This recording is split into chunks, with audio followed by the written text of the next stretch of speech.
The Indian diaspora is killing us. Okay, they are. Not literally. Not literally, but and it maybe in a good way, but killing us in terms of competition. Okay, people are traveling from India to all different countries all throughout the world, and they are more successful than the general population. That is true in almost all of the countries that they're in. Yes. And it's certainly true here in the United States. It is. So I'm going to give you a couple examples. Put up the graphic. It's Indians versus general population in the United States. Just to give you an example of how much they're better in terms of education and employment. So the Indian diaspora in the U.S. is only 1%, except when it comes to graduate school population in the top universities in the United States, they make up 13% of the population. By the way, they're not even close to 1% of the population. They're less than 1%, and they have 13%. That's a giant number of the graduate students. In the United States, 67% of Indians have bachelor's degrees. Now compare that to 28% of the general population in the United States. Beating you with a whooping stick.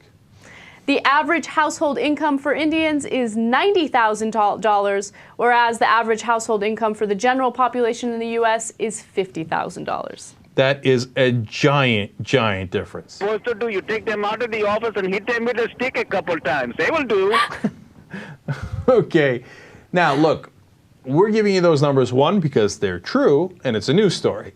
Two, because it's not because the South Asians are a better race or anything like that. When you go to India, some of the numbers are disastrous. 40% of the population lives for $1.25 a day or less, okay? And their life expectancy in Mumbai is 56 years old. It's disastrous. It's obviously not genetic. It's not a race thing. It's not any of that. It's that in the diaspora, in the Indian community, there is this work ethic. There's an expectation of going to school and doing exceedingly well.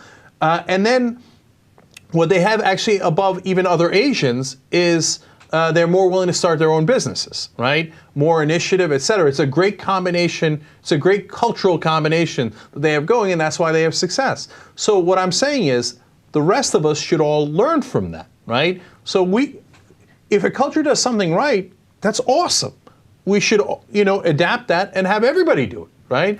So Asians should be more willing, other Asians should be more willing to start their own businesses, as an example, right? And certainly you should emphasize education more, which Indian communities do.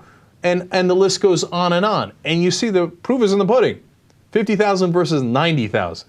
As an average, they're nearly doubling the average. That's unbelievable.